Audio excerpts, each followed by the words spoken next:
चलिए सभी लोगों को गुड आफ्टरनून, जो भी लोग ऑनलाइन हैं। अब सुनो, आज हम पढ़ने वाले हैं कंपोजिट फंक्शन के बारे में। और ये कंपोजिट फंक्शन होता क्या है, पहले हम इस चीज को समझेंगे कि आखिर ये कंपोजिट फंक्शन क्या है। क्लियर? देखो, कंपोजिट फंक्शन का मतलब होता है दो फंक्शन का मिला हुआ रूप। नाम से क्लियर है, कंपोजिट फंक्शन। सबसे पहले हम आपको बता दें कि सर आप इसमें क्या पढ़ोगे। तो जैसे आप पढ़े होगे, फॉग निकालो पढ़े थे, गॉफ निकालो, ये सब 11th-12th में आप पढ़े होंगे कि फॉग निकालो गॉफ निकालो। फॉग गॉफ पढ़े हैं कभी? अब आप, फॉग का मतलब क्या होता है यहाँ पे, कोहरा मत बोलिएगा। फॉग का मतलब, यहाँ मैथ में हम बात कर रहे हैं। देखो, फॉग बोला जाता है, लेकिन इसका पढ़ने का जो सही तरीका है ना, अगर हम इसको पढ़ेंगे सही तरीका से तो इसको पढ़ा जाता है जी कंपोजिशन ऑफ एफ। उल्टा पढ़ते हैं, जी कंपोजिशन ऑफ एफ।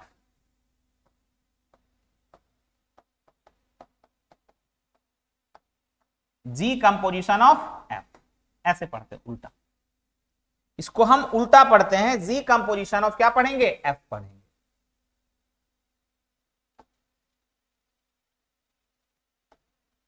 आप बताओ गॉफ को क्या पढ़ेंगे, F composition of, F composition of जी।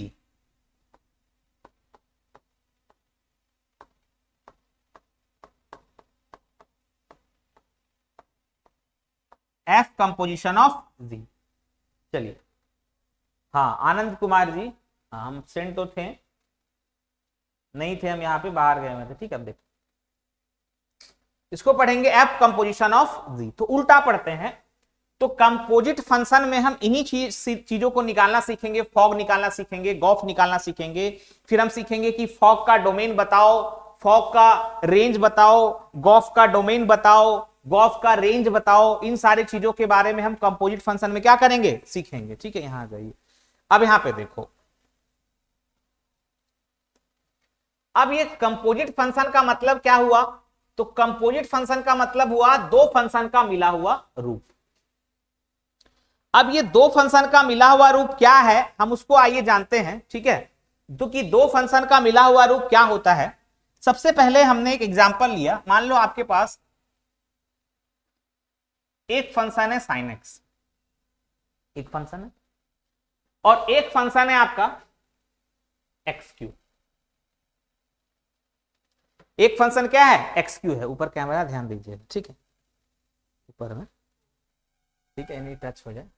अब यहां देखो,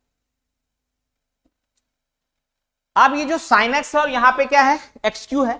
तो अगर हम इस x के प्लेस पे या इस x के प्लेस पे इस एक्स क्यू को डाल देते हैं, जैसे ये जो x है ना, इस x के जगह पे अगर हम इस एक्स क्यू को डाल दें, ये क्या बन जाएगा, साइन एक्स क्यू बन जाएगा। तो ये जो साइन एक्स क्यू है, ये कैसा फंक्शन बन गया, ये बन गया कंपोजिट फंक्शन। ये कैसा फंक्शन बन गया, ये बन गया हमारा कंपोजिट फंक्शन। कैसे बना कि ये दो फंक्शन मिल गए यहां पे। क्लियर? अगर हमने मिला, जैसे हमने इस x के जगह पे क्या कर दिया, एक्स क्यू डाल दिया। अगर हम इस एक्स क्यू के जगह पे ये वाला x डाल दे, ये साइन x डाल दे, तो भी ये कंप्लीट होगा। जैसे हमने क्या किया, अगर हम ऐसा कर दें, जैसे यहां पे हमारे के पास क्या था, साइन x था, और यहां पे हमारे पास क्या है, एक्स क्यू है। तो इस साइन x को हम यहां पे डाल देते हैं, तो क्या बन जाएगा, ये साइन x का होल क्यूब। तो ये भी कैसा फंक्शन होगा, ये भी कंपोजिट फंक्शन होगा।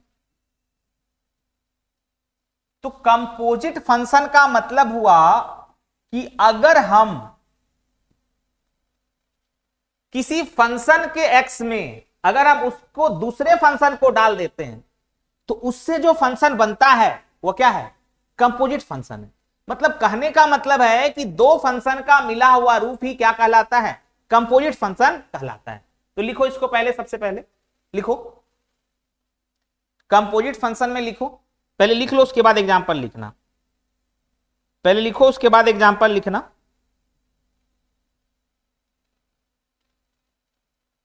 लिखो कंपोजिट फंक्शन का मतलब होता है कंपोजिट फंक्शन का मतलब होता है किसी भी बेसिक फंक्शन में, किसी भी बेसिक फंक्शन में अगर आप किसी भी बेसिक फंक्शन में अगर आप x की जगह पे कुछ रख देंगे, किसी भी बेसिक फंक्शन में अगर आप x की जगह पे कुछ रख देंगे तो वह कंपोजिट फंक्शन हो जाएगा, तो वह कंपोजिट फंक्शन हो जाएगा। आनी कंपोजिट फंक्शन का मतलब हुआ, आनी कंपोजिट फंक्शन का मतलब हुआ दो फंक्शन का मिला हुआ रूप। आनी कंपोजिट फंक्शन का मतलब हुआ दो फंक्शन का मिला हुआ रूप। क्लियर? अब आप यहां पे इसके एग्जांपल को लिखो। यानी दो फंक्शन का मिला हुआ रूप ही होता है कंपोजिट फंक्शन।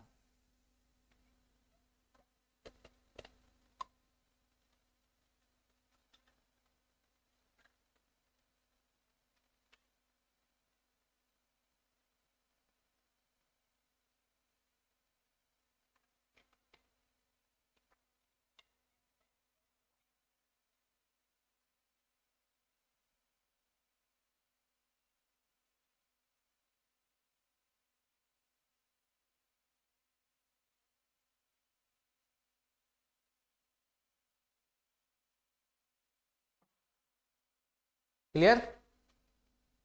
जैसे एक छोटा सा एग्जांपल और समझो, हम इसमें गॉव निकालने, फॉग निकालने सीखेंगे। देखो हो गया।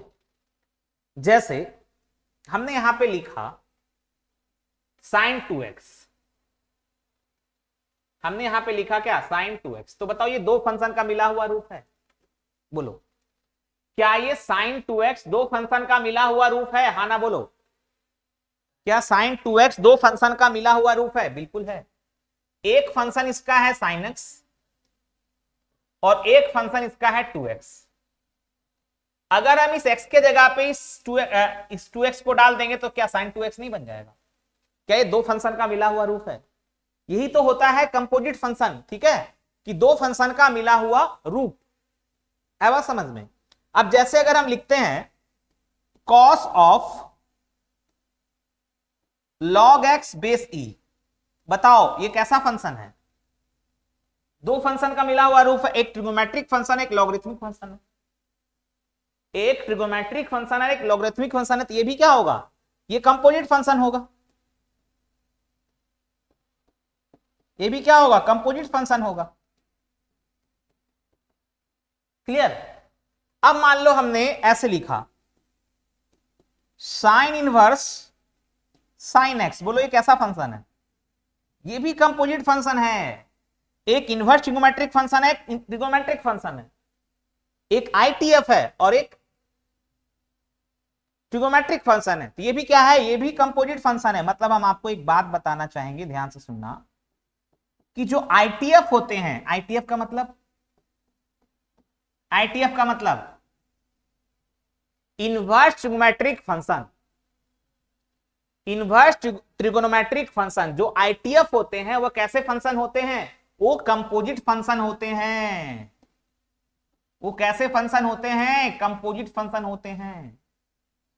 हमारे पास जो आईटीएफ होंगे, sine inverse sine x, tan inverse tan x, ये सारे के सारे कैसे फंक्शन हैं? ये सारे के सारे कंपोजिट फंक्शन हैं, क्योंकि ये दो फंक्शन का मिला हुआ क्या होता है? रूप होता है। ठीक है, फॉर्म होता है। चलिए जल्दी से लिखिए।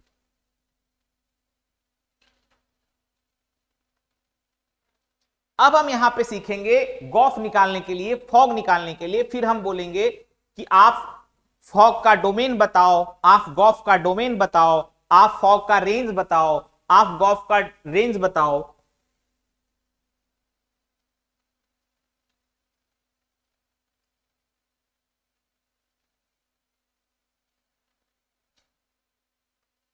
गेट को सटा दीजिए।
हो गया। अब जैसे हमने क्वेश्चन लिया, मान लो आपके पास एक फंक्शन है एफ एक्स, ये फंक्शन है आपका 1/x-1। एक फंक्शन हमारे पास है जी एक्स और ये है 1/x-3। अब आपके पास दो सवाल है, आपसे पूछा गया, पहला सवाल पूछा गया कि आप फॉग बताओ, एफओजी बताओ। दूसरा सवाल आपसे पूछा गया कि आप गॉफ बताओ, जीओएफ बताओ, गॉफ बताओ। अब यहां पे इंटरेस्टिंग चीज क्या है कि आप फॉग कैसे निकालोगे और गॉफ कैसे निकालोगे, सबसे समझने वाला चीज है। अब देखो फॉग क्या होता है, सबसे पहले जानो कि फॉग क्या होता है। देखो एक्चुअल में ये फॉग आपको पेपर में भी देगा तो फॉग ही देगा, लेकिन इसका बहुत सारे ऑथेंटिक बुक में क्या लिखा जाता है, आप इसको क्या लिखेगा, फॉग को FOG ऑफ एक्स ऐसे लिखेगा। बहुत सारे ऑथेंटिक बुक में इस तरह से लिखेगा FOG ऑफ एक्स, ठीक है, इसी को हम फॉग बोलते हैं। ठीक है, तो इस बात को समझिएगा, मतलब आपको बहुत सारे बुक में इस फॉग को ऐसे लिखा हुआ दिखेगा, तो आप कंफ्यूज मत होइएगा, FOG ऑफ एक्स। इसको हम बेसिकली लिख सकते हैं F ऑफ GX। मतलब कि अब f के x के जगह पे हम gx को डालेंगे। हम क्या करेंगे, f के x के जगह पे हम gx को डालेंगे। अब gx क्या है हमारा 1/x-3, तो हम यहां पे क्या करेंगे, ये हो जाएगा f ऑफ 1-x-3। अब हम ये f ऑफ 1/x-3 का मतलब क्या हुआ कि जो f का x है, जो f फंक्शन, ये जो f फंक्शन है ना, इसके x के जगह पे क्या करना है, हमें ये वाला डालना है। फॉग निकालने में क्या होता है, वही ना बताएं कि दो फंक्शन का मिला हुआ रूप। तो अब f(x) हमारा क्या बन गया 1/x-3। तो जो फंक्शन f(x) है उसके x के जगह पे क्या डालना है हमें 1/x-3, 1/x-3। तो देखो f(x) क्या है हमारा 1/x-1। तो अब इस f(x) के जो x है उसमें क्या डालेंगे हम, f(x) के x के जगह पे क्या डालेंगे 1/x-3। तो बताओ x क्या है इसका, ये है, तो यहां पे क्या डालोगे 1/x-3 और ये क्या हो जाएगा माइनस। बोलो ये बात समझ आया कि नहीं? मतलब हमें क्या करना है कि फॉग का मतलब हुआ f ऑफ gx, मतलब जो फंक्शन f है उसके x में gx को डालना है, और gx क्या है हमारा 1/x-3। तो अब हमारा जो फंक्शन f है उसके x में क्या डालना है 1/x-3 को डालना है। तो आप बताओ फंक्शन fx में x क्या है हमारा, ये 1/x-1 है, तो इस x के जगह पे क्या डालेंगे हम 1/x-3, वही कर रहे हैं हम यहां। अब इसको कर दो सॉल्व, 1 नीचे का एलसीएम लोगे x-3, यहां से लाओगे 1-x-3, एक स्टेप बढ़ा देते, कोई दिक्कत नहीं है, समझाना मेरा मकसद है, आप इसको छोटा भी कर सकते हो। ठीक है, अब यहां पे देखिए ये x-3 ऊपर चला गया तो x-3 हो गया, नीचे क्या बचा 1 - x और माइनस माइनस प्लस 3। तो अब यहां से क्या आया x-3 बटा 1 और 3 4, 4 - x। ये हमने क्या निकाल दिया, फॉग निकाल दिया। ये हमने क्या निकाल दिया, फॉग निकाल दिया। इसी तरह अगर हमें गॉफ निकालने बोले, देखो गॉफ, दूसरा गॉफ निकालने बोले तो गॉफ का भी मतलब क्या होता है GOF ऑफ x, यानी इसको आप लिख सकते हो g ऑफ fx। मतलब हमें क्या करना है, हमें करना क्या है कि g के x में fx को डालना है। g के यानी gx जो हमारा फंक्शन है उसके x के प्लेस पे किसको डालना है, fx को डालना है। बोला fx क्या है हमारा, ये है g ऑफ fx क्या है हमारा 1/x-1। तो g का जो x है ना, g का जो x है इसके प्लेस पे क्या डालोगे 1/x-1 को डालोगे। बात को समझना, ये gx में जो x है उसके जगह पे क्या डालोगे x-1, मतलब जो x है अब इस x के जगह पे हमें क्या डालना 1/x-1 डालना। बात आ रहा समझ में? ठीक है, तो डालो, यही आपका गॉफ होगा, डालिए जी, डायरेक्ट लिखते हैं, बराबर 1 बाय, अब इस x के जगह पे क्या डालना है, 1/x-1, और यहां क्या है -3। कोई दिक्कत किसी को? प्लीज समझिए फिर कॉपी करिएगा। क्लियर है यहां तक बात? कोई दिक्कत नहीं, क्योंकि अब ये g का जो x है उसकी जगह पे हमें ये डालना है, तो हमने ये डाला 1/x-1। क्लियर?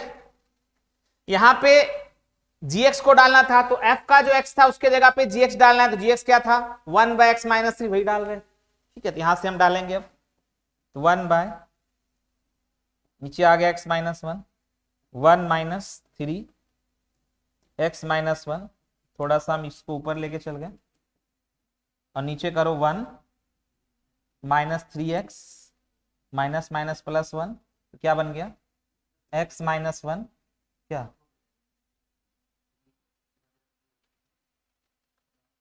हाँ ये 3 हो जाएगा, सॉरी ये 3 हो जाएगा, ये क्या बन जाएगा 4 - 3x, ये इसका क्या निकल गया, गॉफ निकल गया। क्लियर? तो फॉग गॉफ निकालने आ गया आपको? ठीक है, जल्दी से लिखिए इसको, यही है फॉग और गॉफ। मतलब कि जब आप फॉग निकालते हो तो f यानी जो x के जगह पे हम किसके x को डालते हैं, gx को डालते हैं, और जब हम गॉफ निकालते हैं तो g के x के जगह पे हम किसको डालते हैं, fx को डालते हैं, ये fx को डालते हैं। क्या हुआ? चलिए कंफ्यूज मत होइएगा। जब हम फॉग निकालते हैं तो जो हमारा fx का फंक्शन है उस x के जगह पे हम गॉफ वाले x को डालते हैं, ठीक है। और जब हम गॉफ निकालते हैं तो जो फंक्शन fx का x है उसमें हम डालते हैं x को। जैसे fx का क्या है x 1/x-1, तो वहां पे हम जो g का x है उसके जगह पे हम क्या डालेंगे 1/x-1 को डालेंगे। यही है गॉफ और फॉग का कहानी, यही है गॉफ और फॉग का कहानी। बात को समझिएगा।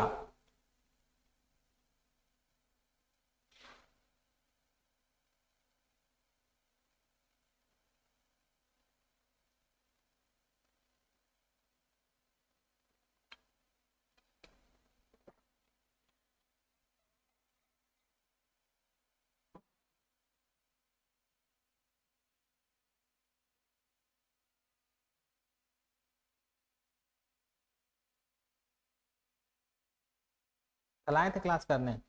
कौन कौन आए थे? चलिए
हो गया।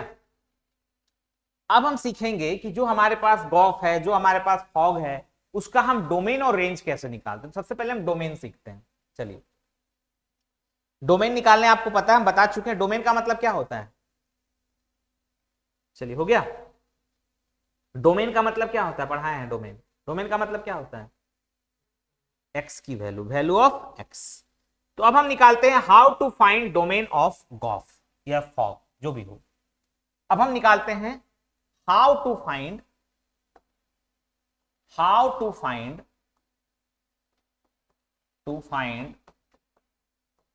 डोमेन ऑफ फॉग या गॉफ, डोमेन ऑफ फॉग या क्या गॉफ, इन दोनों का हम डोमेन निकालते हैं। डोमेन का मतलब होता है वैल्यू ऑफ एक्स, डोमेन का मतलब क्या होता है वैल्यू ऑफ एक्स।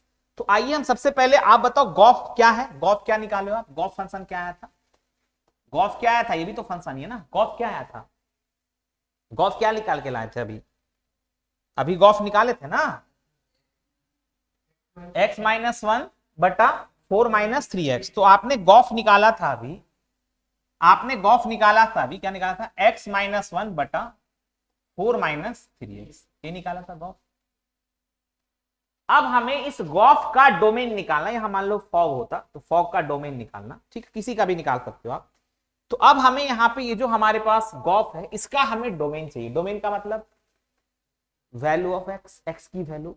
तो डोमेन का हम डिफिनेशन क्या बताए थे, याद है, डोमेन का हमने डिफिनेशन बताया था कि एक्स की वह वैल्यू जिसके लिए वाई जो हो, वाई का मतलब हमारे पास जो एफ एक्स है, ये ना फंक्शन है हमारा, तो एक्स की वह वैल्यू जिसके लिए जो वाई हो वह क्या हो, रियल हो और अनाइट हो, वही होता है फंक्शन का डोमेन होता है। ये सब बातें हम आपको बता चुके हैं।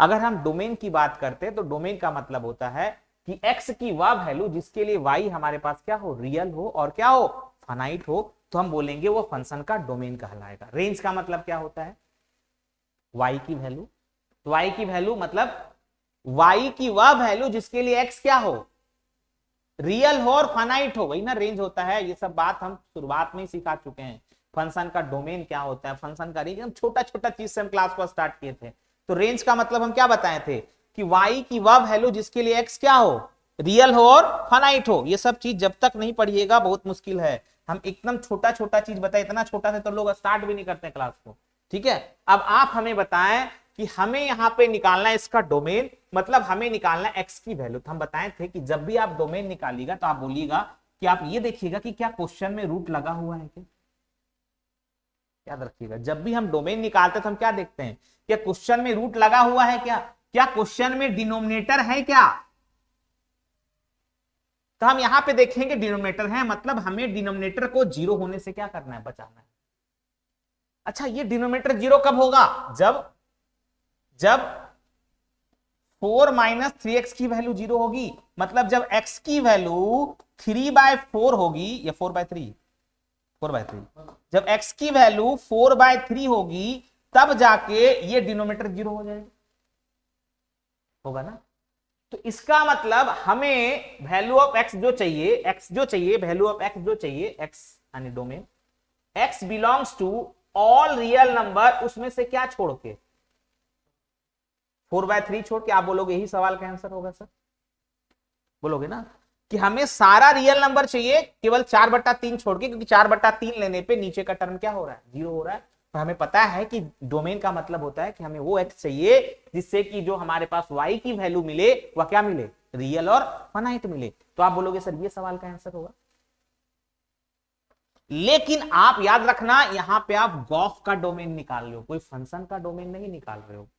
आप यहां पे किसका डोमेन निकाल रहे हो, गॉफ का डोमेन निकाल रहे हो। तो ये तो है लेकिन ये इसका अधूरा आंसर है, मतलब ये सही नहीं है। अब इसका पूरा आंसर क्या होगा, समझिए इसका पूरा आंसर क्या होगा, वेरी वेरी इंपॉर्टेंट सवाल कि सर इस क्वेश्चन का पूरा आंसर क्या होगा। आइए बताते हैं। जब आप इसका गॉफ निकाले थे ना, तो जो एक्स आप यहां पे पुट किए थे, देखो गॉफ निकालने में आपने एक्स क्या पुट किया है, ये वाला। जब आप गॉफ निकाले थे तो गॉफ में जीएक्स के फंक्शन के जगह पे एक्स क्या पुट किए थे, 1/x-1। तो हमें उसको भी चेक करना है कि ये किससे अनडिफाइन हो जा रहा है, एक्स की हम कौन सी वैल्यू लेंगे कि ये मतलब हमें इसको भी नीचे जीरो होने से बचाना है। तो नीचे जीरो किससे हो जाएगा, x बराबर 1 लेने पे, भाई x बराबर अगर हम यहां पे 1 लेंगे तो ये जीरो हो जाएगा। तो जब भी आप गॉफ का डोमेन निकालो या फॉग का डोमेन निकालो तो पहले तो आप ये चेक करो, लेकिन इसका पूरा आंसर नहीं होगा। साथ ही साथ एक और चीज आपको चेक करना पड़ेगा, क्या चेक करना पड़ेगा कि जब आप इसका गॉफ निकाले थे और जो x का मान आपने यहां पे पुट किया था उसे भी हमें जीरो होने से बचाना है।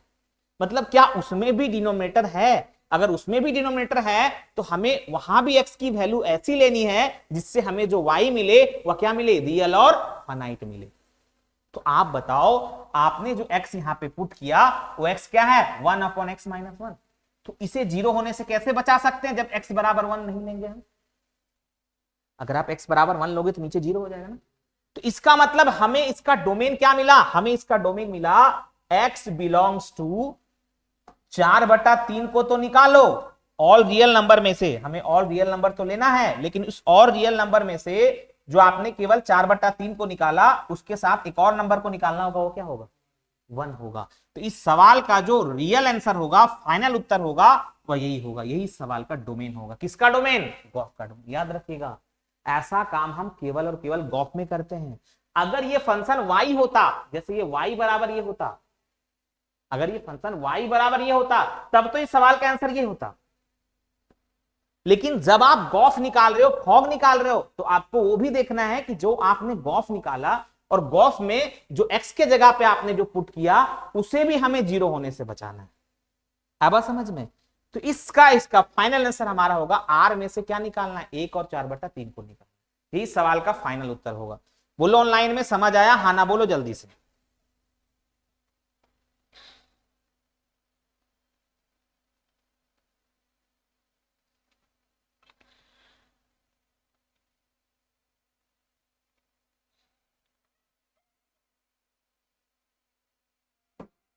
क्लियर, कॉन्सेप्ट क्लियर है?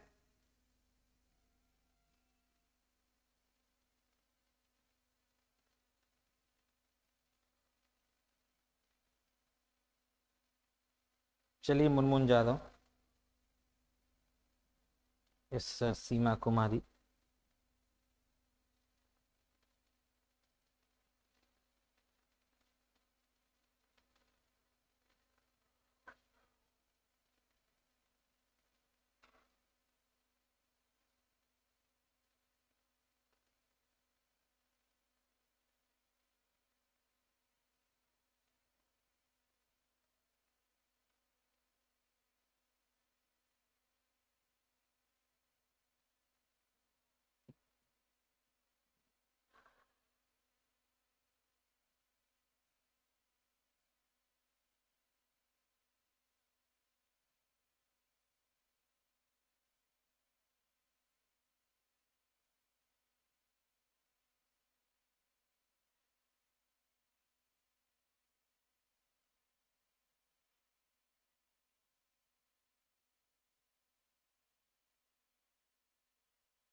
हो गया?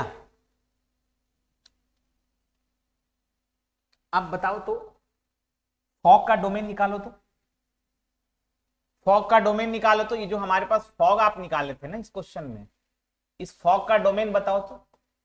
गॉफ का निकाल लिए, फॉग का डोमेन बताओ जल्दी से। फॉग का डोमेन क्या होगा, जल्दी से बताएं ऑनलाइन में। जो आपने फॉग निकाला, फॉग क्या था, बोलो फॉग क्या निकाले थे, फॉग क्या था, x-3/4 - x। तो हमें इसको जीरो होने से बचाना है। तो x बिलोंग्स टू क्या हो जाएगा, r में से, ये जीरो किससे होगा, 4 से होगा। तो r में से 4 निकालो, क्या इसका सही उत्तर है, अधूरा उत्तर है। सही तो है लेकिन अधूरा है। इसका पूरा क्या होगा, तो जो आप फॉग निकालने में x पुट किए थे उसको भी जीरो होने से बचाना, उसे भी हमें रियल और फाइनाइट वैल्यू दे ऐसा लेना चाहिए। तो आ जाओ, जब आप फॉग निकाले थे, कहां गया जी, तो आपका क्या था, यहां ये था ना। इस वाले को हमें रियल और फाइनाइट बनाने के लिए क्या लेंगे कि रियल और फाइनाइट ये होगा। तो हम x बराबर 3 नहीं ले सकते हैं, मतलब इसमें 3 निकालना पड़ेगा। तो आपने क्या क्या निकाला, आपने 4 तो निकाला, साथ ही साथ एक और नंबर को आपको निकालना होगा, क्या होगा, 3। तो इस सवाल का फाइनल आंसर क्या होगा, r में से 4 को तो आप निकालो लेकिन 3 को भी निकालो, मतलब जो x आपने पुट किया उसे भी नीचे जीरो होने से बचाना, यही सवाल का आंसर होगा। यस, 4 और 3 को छोड़कर, यस मुनमुन जादव, बहुत सुंदर।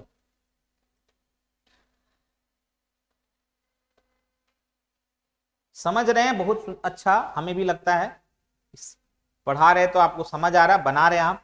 यही करना ऑनलाइन में, जो भी पढ़ते हैं, पढ़ने का मतलब ही यही होता है।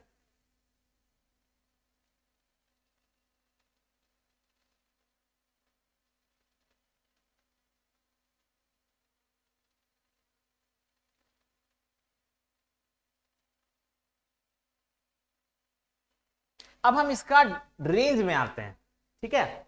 हम इसका किसके आते हैं, रेंज में आते हैं कि आप रेंज बताओ क्या होगा, फॉग का रेंज बताओ, गॉस का, किसी का भी बता दो। जहां मान लो हम अब इसके रेंज की तरफ बढ़ते हैं, ठीक है। चलिए लिख लिए हैं।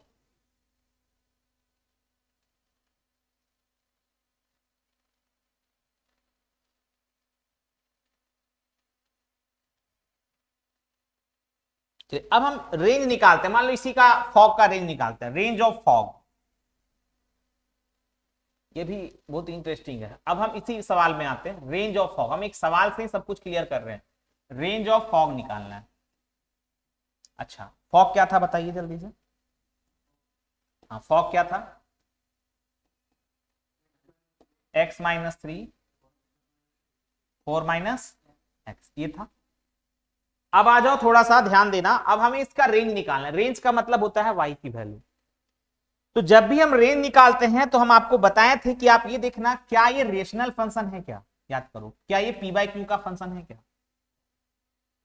बताया गया है चीज।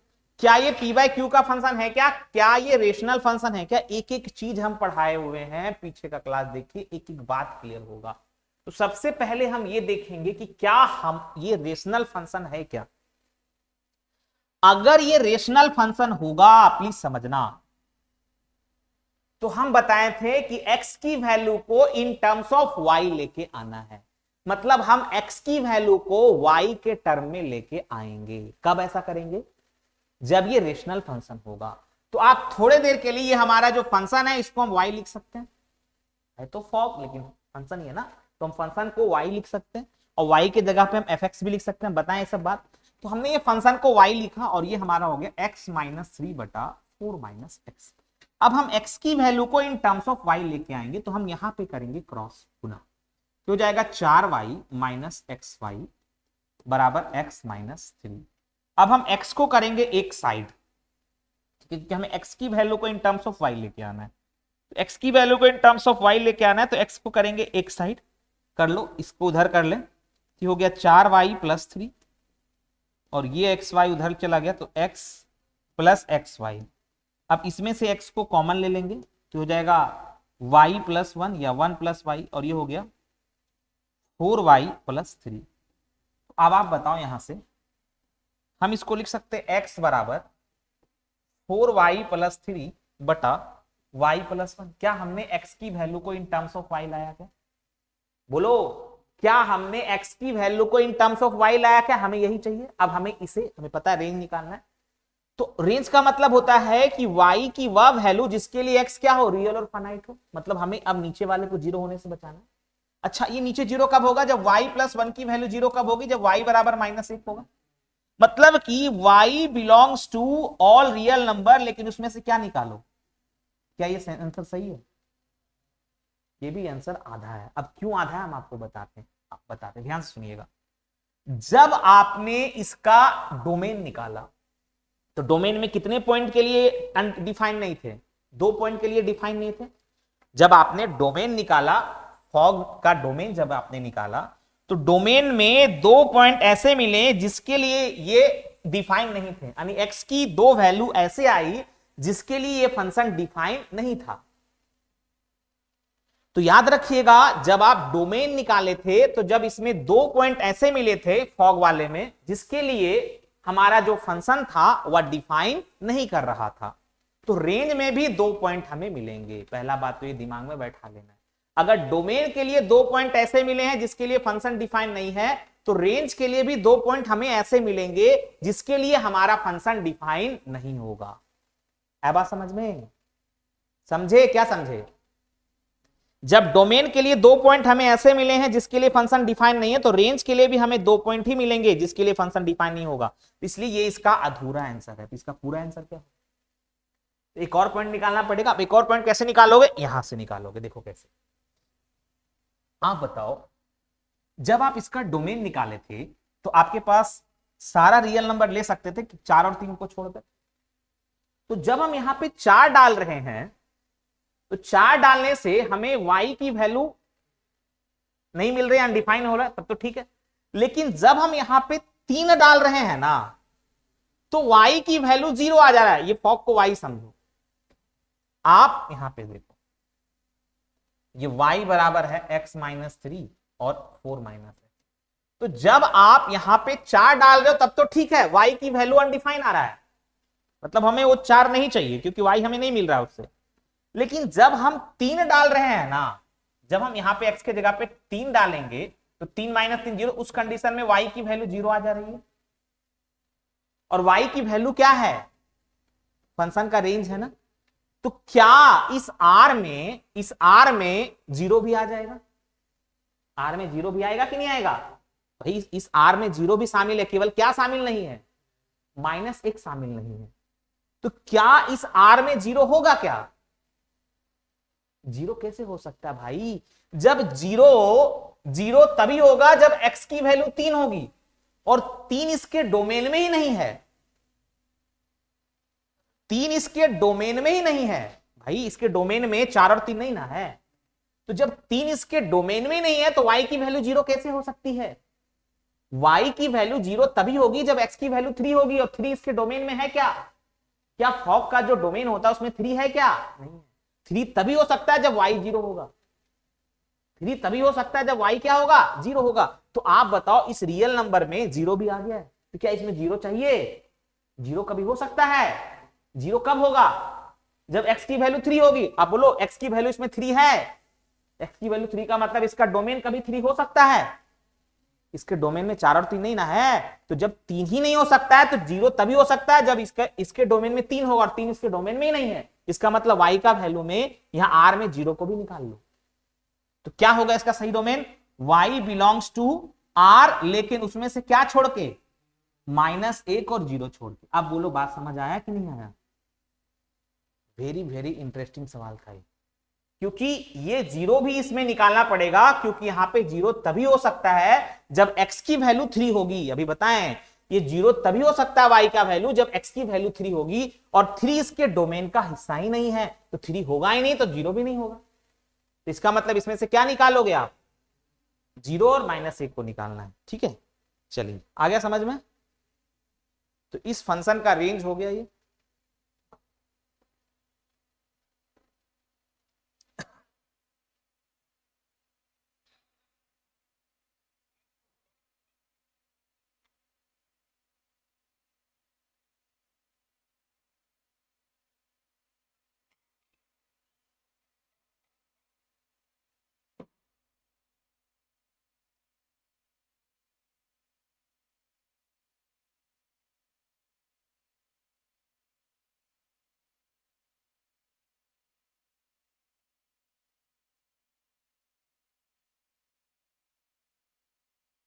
जीरो वाला नहीं समझे सर, चलिए मुनमुन जादव वापस से समझाएंगे, पहले कॉपी करिए,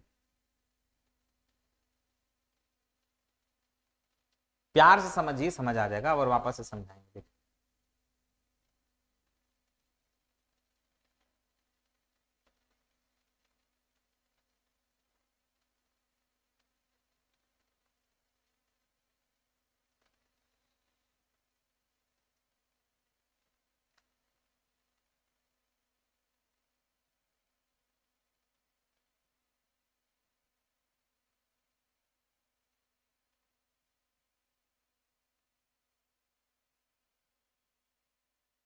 कॉपी करिए पहले।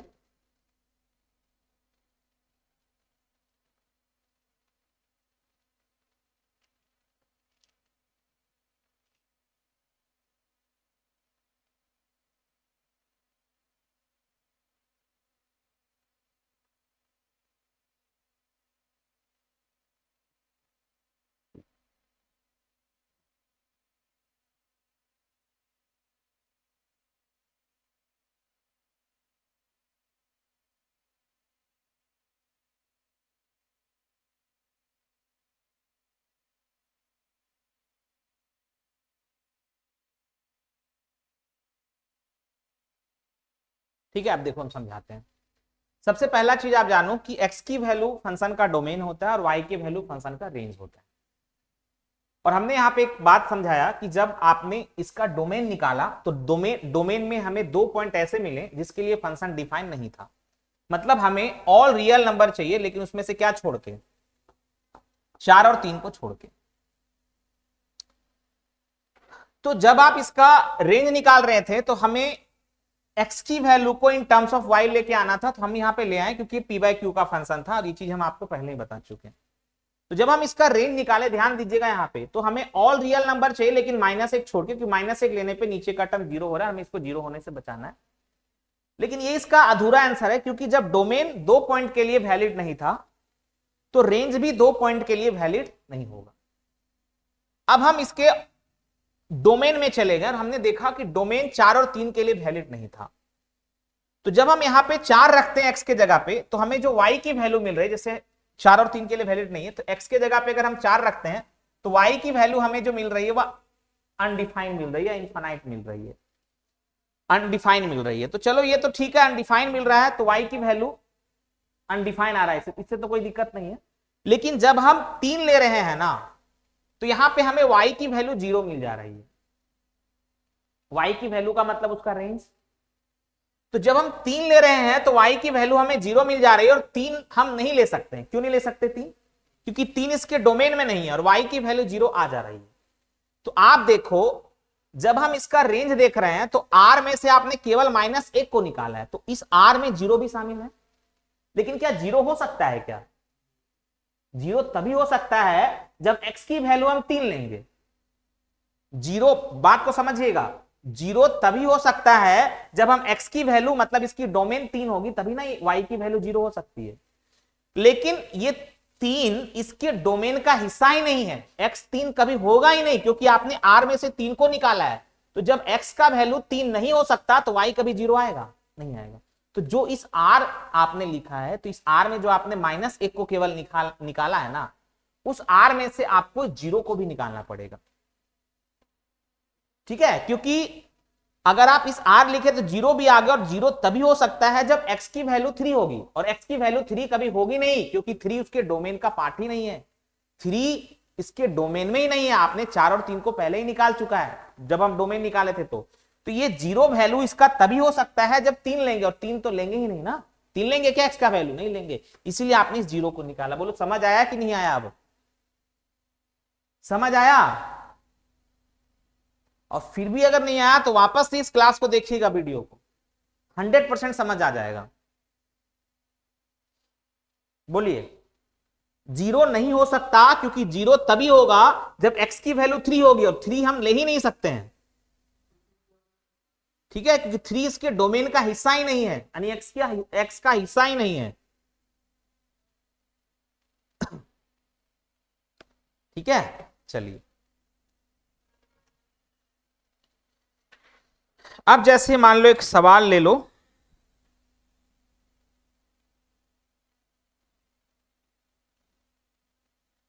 और एक और चीज सवाल पूछा जाता है, नोट करके लिख लीजिएगा इस चीज को, कि जो फॉग और जो गॉफ होते हैं वह बराबर नहीं होते। Gof not equal to fog.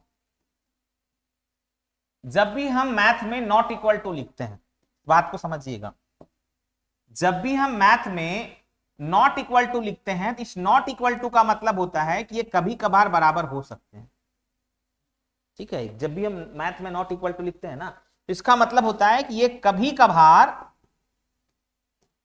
बराबर हो सकते, कभी कभार बराबर हो सकते हैं। ठीक है, तो इसका मतलब ये नहीं कि कभी कभार बराबर होने से हम उसके ये नहीं कर देंगे। इसलिए फॉग और गॉफ कभी बराबर नहीं होते, मतलब ये कम्यूटेटिव लॉ को फॉलो नहीं करता। सवाल पूछता है कि गॉफ फॉग कम्यूटेटिव लॉ को फॉलो करता है? नहीं करता है। ठीक है, तो ये कम्यूटेटिव नहीं होते, this is not commutative. Commutative का मतलब होता है क्रम विनिमय, हिंदी में बोलते हैं उसको क्रम विनिमय। दिस इज नॉट कम्यूटेटिव, मतलब ये कम्यूटेटिव प्रॉपर्टी को फॉलो नहीं करता गॉफ फॉग। अब आप बताओ कम्यूटेटिव प्रॉपर्टी क्या होता है, बताइए तो। जैसे कम्यूटेटिव प्रॉपर्टी का मतलब हुआ कि अगर हम 2+1 लिख रहे हैं, और अगर हम 1+2 लिख रहे हैं, तो इसका मतलब ये दोनों बराबर होंगे। इसको हम बोलते हैं कम्यूटेटिव लॉ को फॉलो करता है। लेकिन अगर हम, ध्यान से सुनिएगा, अगर हम 2-1 लिख रहे हैं और 1-2 लिख रहे हैं, तो ये कम्यूटेटिव लॉ को फॉलो नहीं कर रहा है। देख लो, फॉलो कर रहा है क्या? नहीं कर रहा। ठीक है, तो इसीलिए हमने यहां पे आपको बताया कि गॉफ और फॉग कम्यूटेटिव लॉ को फॉलो नहीं करता, मतलब ये कम्यूटेटिव नहीं होते। ये चीज पूछ देता है कभी कभी सवाल में। ठीक है, कभी कभी पूछ देगा आपसे। क्लियर?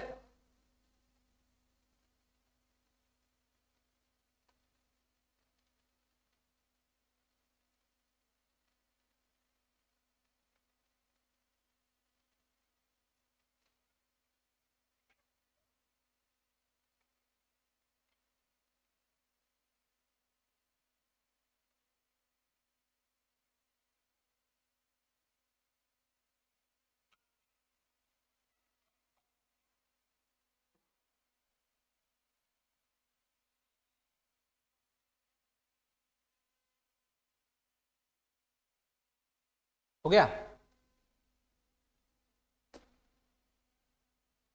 देखो, अब जैसे क्वेश्चन हमारा है दे रखा है कि एफ एक्स इक्वल टू है रूट एक्स और जी एक्स इक्वल टू है एक्स स्क्वायर। अब आपको यहां पे निकालना है गॉफ का, ये जो गॉफ है इसका हमें डोमेन निकालना है। बोलो निकाल पाओगे? इसका हमें डोमेन निकालना है, निकालो। इसका हमें डोमेन निकालना है कि इसका डोमेन क्या होगा।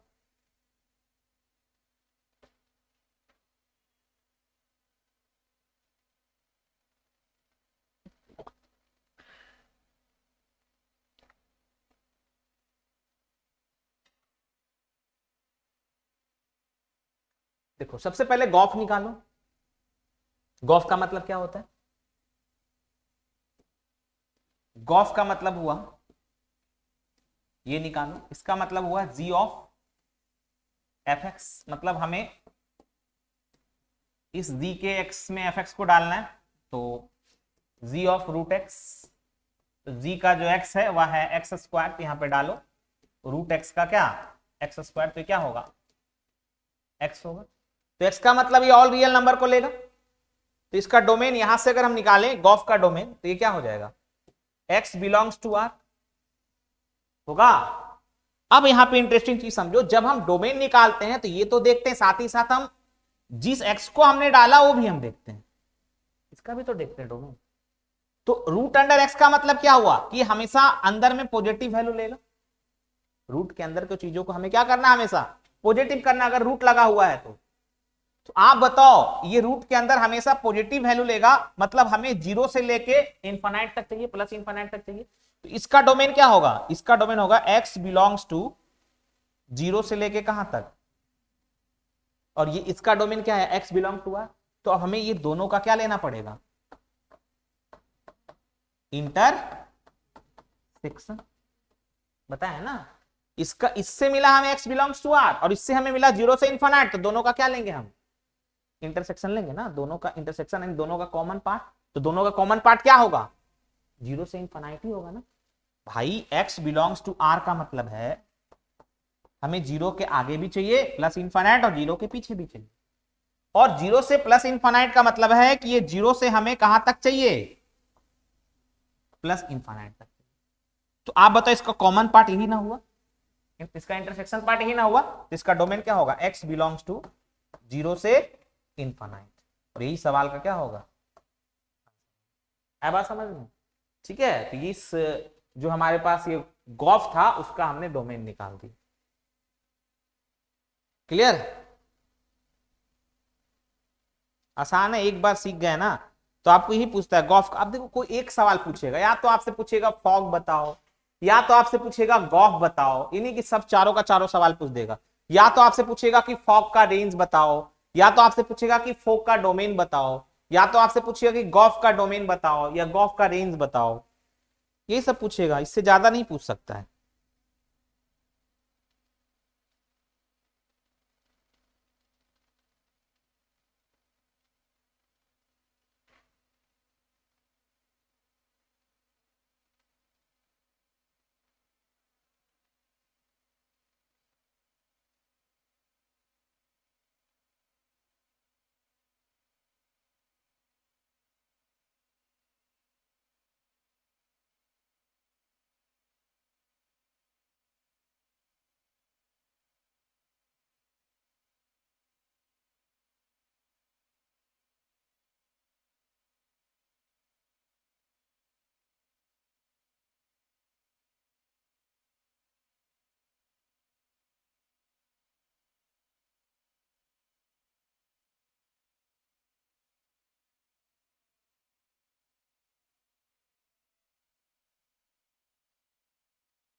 हो गया।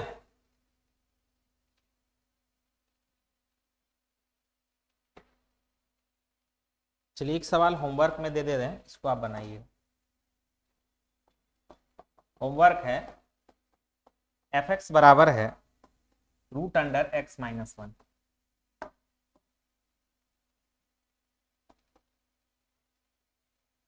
और gx बराबर है x²। तो हमें